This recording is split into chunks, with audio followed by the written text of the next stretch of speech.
अस्सलाम वालेकुम, कैसे हैं आप सब? यकीनन खैरियत से होंगे। अल्हम्दुलिल्लाह मैं भी खैरियत से हूँ। आज हमारा सबक शरारती फ़रखंदा। शरारती फ़रखंदा का दूसरा हिस्सा मैं पढ़ रही हूँ, ठीक है। दूसरे हिस्से की बुलंद ख़्वानी करूँगी। पहले हिस्से में आपको पता क्या था कि पहले हिस्से में जो फ़रखंदा थी वो बहुत शरारती थी, हर किसी पर उसका रोब था और उसके जो मुलाकात हुई नई लड़की से जिसका नाम आमना था वो उसके रोब में नहीं आई। तो लेकिन जब उसने उसके वालिदैन को बुरा भला कहा तो आमना से बर्दाश्त नहीं हुआ और आमना ने उसके साथ बहुत सख्त किस्म की लड़ाई की। लड़ाई के दौरान दोनों को सज़ा मिली, लेकिन आमना ने अपनी सज़ा पूरी की और फ़रखंदा ने अपनी सज़ा पूरी नहीं की। फिर भी उसके बावजूद फ़रखंदा चाहती थी कि किसी तरह आमना को और परेशान और तंग किया जाए। तो उस परेशान और तंग करने के सिलसिले में उसने मंसूबा बनाया कि वो उसको जो स्कूल के पास पुराना किला था उसके अंदर भूतों से डराएगी। अब देखिए वो किस तरह से उसको किले में बुलाती है और किस तरह डराती है, हम आगे इस चैप्टर में पढ़ेंगे अपने, ठीक है। चौकीदार अपनी कोठरी में चाय पी रहा था कि किसी के चिल्लाने की आवाज़ आई। चौकीदार समझा शायद कोई लड़की स्कूल के बाग में डर गई है। वो तेज़ी से कमरे से निकला। फ़रखंदा जो दरवाजे के पास छुपी थी झट अंदर गई और चाबियों के गुच्छे से चाबी निकाल ली। हम चौकीदार से दरवाज़ा खुलवा कर कभी कभी जंगल की सैर को जाया करते थे, इसलिए चाबी पहचानना मुश्किल ना था। शाम का वक्त था। आमना चुपचाप अंधेरे में छुपती छुपाती किले की तरफ चली। हम 5 थीं, लेकिन फिर भी जान निकली जा रही थी। मंसूबे के मुताबिक हम पहले ही किले में जा छुपे। हमने बड़ी बड़ी सफ़ेद चादरें ओढ़ी हुई थी, हमारी सिर्फ आंखें नज़र आ रही थीं। आमना रास्ता टटोलती हॉल तक पहुंची। हम अजीबोगरीब ड्राउनी आवाज़ें निकालती इसकी तरफ बढ़ी। हम 5 सफ़ेद भूतों को आगे बढ़ता देखकर आमना चीख मारकर पुल की तरफ भागी। अब यहाँ पर वो 5 लड़कियों ने भूत का जो है गेटअप किया हुआ था, ठीक है। तो उसके अंदर उन्होंने सफ़ेद चादरें ओढ़ी हुई थी। उनको देखकर आमना डरी और जो पुल बना था उस तरफ भागी। पुल सिर्फ चंद ईंटों पर टिका हुआ था, हम इसके पीछे थे, लेकिन इसके बाद जो हुआ इससे हमारे औसान ख़ता हो गए। औसान ख़ता होना क्या है बेटे? ये भी एक मुहावरा है कि बिल्कुल परेशान हो जाना, हक्का बक्का हो जाना है। आमना की चीख गूंजी और मलबे के ढेर के साथ हमारी नज़रों से गायब हो गई। हम बेतहाशा भागे और अपने घरों को पहुँच गए। सुबह हुई। जमात में जब आमना का नाम पुकारा गया तो फ़रखंदा समेत हम सबका रंग पीला पड़ गया। यहाँ पर औसान ख़ता होना और रंग पीला पड़ना दोनों मुहावरे बेटा, ठीक है। औसान ख़ता होना बहुत ज़्यादा सख्त परेशान हो जाना और रंग पीला पड़ना चेहरे का रंग उड़ जाना परेशानी से। आधी छुट्टी फ़रखंदा ने समझाया कि रात की बारिश में हमारे पाँव के निशान मिट चुके होंगे। आमना के गुम होने का किसी को पता न था, लेकिन हम 5 सर जोड़ कर रोईं। आखिर ये गुमशुदगी सबके सामने आ ही गई। तलाश के दौरान आमना का दुपट्टा दरिया के करीब झाड़ियों से मिल गया। किले के ताज़ा टूटे पुल के करीब इसकी जूतियाँ भी मिल गईं। पुलिस ने फैसला किया कि चाबी चुरा कर किले तक गई और वहाँ अंधेरे के बायस ठोकर खाकर गिर गई। मगर वो वहाँ क्यों गई? प्रिंसिपल साहिबा ने कहा। और वो लड़की कौन थी जिसने चौकीदार को पुकारा था? इस रात तक कोई ना पहुंच सका। आमना की माँ की दुनिया और भी तारीक हो गई। आखिरी सहारा छिना, वो गश खाने लगी। एक दिन प्रिंसिपल से पूछकर हम आमना की माँ से मिलने गए। अब यहाँ क्या हुआ? ज़ाहिर है आमना गायब हो गई, गुमशुदा हो गई, तो उसकी माँ के लिए सिर्फ क्या थी? एक आमना ही सहारा थी और वो भी अब नहीं मिली थी। तो उस माँ का क्या हाल होगा? गम से कितनी परेशान होगी वो। अब हम लोग को जब ये पता चला तो हम उसकी माँ से मिलने गए। उनकी हालत देखी तो बुरा हाल हो गया।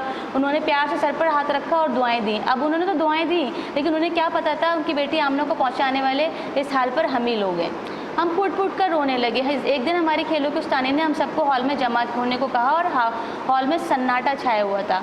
किसी भी लड़की को आमना के बारे में मालूम हो तो सच सच बता दे। प्रिंसिपल के इस ऐलान ने हमें हैरान कर दिया। अब यहाँ क्या हुआ? यहाँ पर देखें कुछ सस्पेंस आ गया है कि आप सबको जमा किया गया हॉल में और आमना के बारे में मालूमात की गई और प्रिंसिपल ने ऐलान भी किया कि बता दो जिससे मालूम है। इतने दिनों बाद आमना का जिक्र क्यों किया गया? अब आमना का जिक्र क्यों हो रहा है? हम सब खामोश थे। अच्छा तुम लोग नहीं बताती? मुझे खुद आमना से पूछना पड़ेगा। बिजली बंद कर दो। अब यहाँ प्रिंसिपल ने धमकी दी। जब हम लोगों ने नहीं बताया कि आमना कहाँ है तो उन्होंने कहा अच्छा तुम लोग नहीं बता रहे तो मैं खुद आमना से पूछूंगी। अब ये एक बहुत हैरान कुन बात थी कि आमना तो है नहीं, तो वो आमना से खुद कैसे पूछेंगे? और वो बिजली यानी लाइट क्यों बंद करवा रही हैं? हम समझे प्रिंसिपल हमें धोखा दे रही हैं। आहिस्ता आहिस्ता अंधेरे में धुंधली चीज़ें नज़र आने लगी। देखा तो सामने सफ़ेद लिबास में खुले बालों के साथ आमना खड़ी थी। हम डर गए। हमें सब सच बताना पड़ा। प्रिंसिपल के कहने पर बत्ती जलाई गई तो आमना खड़ी मुस्कुरा रही थी। वो बच गई थी। दरिया में गिरते ही इसे मछेरों ने बचा लिया था और अस्पताल पहुँचा दिया था। आमना की अम्मी ने प्रिंसिपल के साथ मिलकर ये ड्रामा रचाया था इस शर्त पर कि किसी को स्कूल से ना निकाला जाए। फ़रखंदा ने सबके सामने आमना से माफ़ी मांगी। अब देखिए आमना की अम्मी ने कितना अच्छा तरीका निकाला कि उन्होंने कहा मैं आपको सच बताती हूँ कि आमना के साथ हुआ क्या है, उनसे आप इन बच्चों से कैसे आमना के बारे में मालूमात हासिल करनी है, लेकिन इस शर्त पर कि आप इन लोगों को स्कूल से नहीं निकालेंगे। लेकिन मैं तुम्हें एक शर्त पर माफ़ करूँगी। अब आमना ने भी उसको कहा फरकंदा को कि एक शर्त पे माफ़ करूँगी। आमना मुस्कुराते हुए बोली वो ये कि तुम खाने पीने के पैसे लोगों की भलाई पर खर्च करोगी।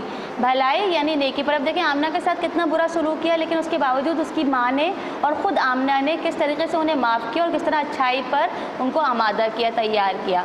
हम सब ने कहका लगाया। फरकंदा और आमना जिगरी दोस्त बन गई। फरकंदा का सारा मोटापा भाग गया। दोनों सहेलियाँ खेल के मैदान में ट्रॉफियाँ और कप जीत कर लाती हैं तो सबके सर फ़ख्र से बुलंद हो जाते। अब देखिए दोनों बच्चे जब दोस्त बन गई तो उन्होंने कितने बड़े बड़े कारनामे सर अंजाम दिए। फरकंदा के बाबा ने आमना की अम्मी की आंखों का ऑपरेशन भी करा दिया और आमना ने BA करके एक स्कूल में नौकरी की और यह कर्ज वापस कर दिया।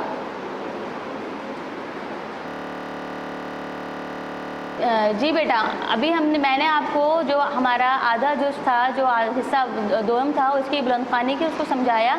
अब इसके हम बक़िया मशक़ों की तरफ आते हैं। अभी तक हमने जो किया था वो अलिफ किया था, बे किया था, जीम किया था और दाल किया था। हमने ये 4 सवाल जवाब कर लिए थे। आज हम हे और दाल करेंगे। तो हे जो सवाल है, फरकंदा आमना को पुराने किले क्यों बुलाना चाहती थी, इसका जो जवाब है वो आपको यहाँ से मिलेगा। ठीक है, सफ़ा नंबर 62 62 का फर्स्ट पैराग्राफ का यहाँ से। बेटा यहाँ से होगा, लेकिन ये सब आपको अपने लफ्ज़ों में लिखना होगा। क्योंकि फरकंदा आमना को क्यों बुलाना चाहती थी, क्योंकि उसके अंदर आमना के ख़िलाफ़ जहर भरा हुआ था। ठीक है, उसके अंदर आमना के ख़िलाफ़ जहर भरा हुआ था और वो जो है हर हाल में आमना को परेशान करना चाहती थी, उसको सज़ा देना चाहती थी। बस इस पैराग्राफ से आपको हेल्प लिखेगी, आप अपने लफ्ज़ों में खुद से लिखेंगे कि फरकंदा आमना को किले क्यों बुलाना चाहती थी, क्योंकि उसके दिल में आमना के ख़िलाफ़ जहर भरा हुआ था और वो आमना को हर तरह से परेशान करना चाहती थी। ठीक है, अब सवाल नंबर जो है प्रिंसिपल साहिबा ने किस तरह असल बात का पता लगाया। ठीक है ना। अब इसका जवाब आपको कहाँ मिलेगा, इसका जवाब आपको मिलेगा पेज नंबर 64 सफ़ा नंबर 64 की आखिरी लाइन। ये भी आप अपने लफ्ज़ों में लिखेंगे, लेकिन मैं आपको पैराग्राफ बता रही हूँ आपकी हेल्प के लिए, आपकी मदद के लिए, कि आमना के बारे में प्रिंसिपल ने क्या ऐलान किया कि आमना के बारे में किसी भी लड़की को मालूम हो तो वो सच सच बता दे। सब हैरान हो गए थे। फिर प्रिंसिपल ने क्या कहा कि अच्छा आप लोग नहीं बता रहे तो मैं ख़ुद आमना को बुला लेती हूँ। लेकिन ये सारी प्लानिंग, सारी मनसूबाबंदी किसने की थी, ये सब की थी आमना की अम्मी ने। ठीक है ना, ये सब किसने की थी, ये सब आमना की अम्मी ने प्रिंसिपल के साथ मिलकर ये ड्रामा रचाया था, ये मंसूबा बनाया था कि हम किस तरह से आमना का पता लगा सकते हैं इन बच्चों से। ठीक है बेटा, समझ में आया आपको ये 2 सवाल। अब हम आ रहे हैं अपनी एक्सरसाइज मश्क नंबर 4 की तरफ। मश्क नंबर 4 क्या है, मश्क नंबर 4 है तजनीस अल्फाज के मायने लुग़त से देखकर लिखिए। तजनीस अल्फाज आप पहली दफ़ा सुन रहे होंगे। तजनीस के मायने क्या होते हैं, ऐसे अल्फाज जिनका इमला और एराब एक जैसे हों मगर मायने मुख्तलिफ हों। इसको आपने मुतरादिफ के नाम से पढ़ा होगा। ठीक है, मुतरादिफ अल्फाज को जो लिखने में एक जैसे होते हैं, ठीक है, पढ़ने में एक जैसे होते हैं, लेकिन उनके मायने बिल्कुल अलग होते हैं। जैसे तारीख़ और तारीख़। आप इसको किस तरह से करेंगे ये मैं आपको दिखा देती हूँ कि ये आप किस तरह से करेंगे। देखिए ये वाला आप काम ऐसे करेंगे। तजनीस अल्फाज सवाल मश्क नंबर, देखिए मश्क नंबर 4 तजनीस अल्फाज के मायने लुग़त से देख कर लिखिए। तो आप इस तरह से इसको चाहे तो आप ऐसे कॉलम में डिवाइड कर लें, चाहे तो आप इस तरह से बना लें। तजनीस अल्फाज उतारेंगे आप। जैसे पहला लफ्ज़ था तारीख़, तो इसके मायने क्या है, महीने का एक दिन। दूसरा लफ्ज़ भी था तारीख़, इसका मतलब क्या होता है, क़िस्से और रिवायात। ठीक है, अब आप क्या करेंगे, आप ये सब के, मैंने आपको एक के मायने बता दिए हैं, अब आप बाकी जितने भी लफ्ज़ हैं उनको इसी तरह से करके ख़ुद लुग़त से उसके मायने देखेंगे, खुद उसके मायने देखेंगे लुग़त से। ठीक है, अब इसके बाद अगला सवाल है सवाल नंबर 5। सवाल नंबर 5 में है मंदरजा बाला कोई 4 जोड़ियाँ इस्तेमाल करके जुमले बनाइए। जैसे हवा से दिया बुझ गया, बच्चों ने इम्तिहान दिया। देखिए यहाँ जोड़ी क्या है, हवा की और दिए की। यहाँ जोड़ी क्या है, बच्चों की और इम्तिहान की। इसी तरह आपकी आसानी के लिए मैंने इसको थोड़ा सा और सॉल्व किया है। मश्क नंबर 5, ठीक है ना, हवा से दिया बुझ गया, बच्चों ने इम्तिहान दिया, ये 2 मिसालें किताब में मौजूद थी। तीसरी मिसाल मैंने दी है, उस्ताद ने सबक पढ़ाया। उस्ताद और सबक की जोड़ी बना दी, उस्ताद ने सबक पढ़ाया। ठीक है, ये कितने बनाने हैं आपको, 4 बनाने। 2 मिसालें दी हुई थी, इसको आप हटा देंगे, एक जुमला मैंने बनवा दिया, अब आपके पास 3 बचे, तो 3 आप खुद बनाएंगे।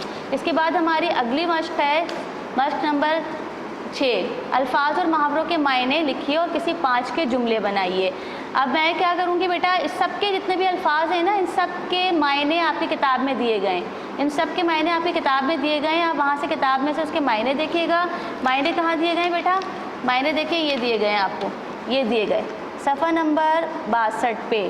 یہ رے معنی, یہ الفاظ اور محاورات کے سب کے معنی لکھے ہوئے یہاں سے آپ مدد لے کے اس کی, ٹھیک ہے, آپ اس کے جملے بنائیں گے. کس طرح سے کالم بنائیں گے یہ دیکھیے. مشق نمبر 6, محاورات کے معنی اور جملے بنائیے. معنی کہاں لکھیں؟ کتاب پر موجود صفحہ نمبر 62 پر موجود ہیں. آپ اس طرح سے چاہے کالم بنا لیں, چاہے آپ اس طرح لکھ لیں. محاورہ لکھا, محاورہ تھا پہلے بغاوت, اس کے معنی کیا تھے؟ سرکشی اور نافرمانی. اب میں نے اس کو جملے میں کیسے استعمال کیا ہے؟ کشمیری عوام نے انڈیا کے خلاف بغاوت کر دی. ٹھیک ہے, اب آپ کیا کریں گے؟ اسی طرح بقیہ الفاظ کے معنی لکھیں گے اور ان کے جملے بنائیں گے. اب ہماری اگلی مشق کی باری ہے. مشق نمبر 8, ہر لفظ کے آخری لفظ سے نیا لفظ بنائیے. یہ آپ بالکل خود سے کریں گے. یہ اگزامپل دی گئی ہے, مثال دی گئی ہے. فرقندہ, فرقندہ کے آخر میں کیا آ رہا ہے؟ ہے. اب ہے سے نیا لفظ کیا بنا؟ ہاتھی. ہاتھی کے آخر میں کیا آ رہا ہے؟ چھوٹی ہے. اب آپ اگلا لفظ چھوٹی ہے سے, یہاں جو لفظ بنائیں گے جو اس کے آخر میں آ رہا ہوگا اس کا جو اگلا لفظ ہوگا وہ اس سے بنائیں گے. ٹھیک ہے, سمجھ میں آ گیا؟ چلیں اب یہ سارا کام مکمل کر لیجیے گا تو ہمارا یہ چیپٹر کمپلیٹ ہو گیا, مکمل ہو گیا. ٹھیک ہے, اللہ حافظ, اپنا خیال رکھیے گا.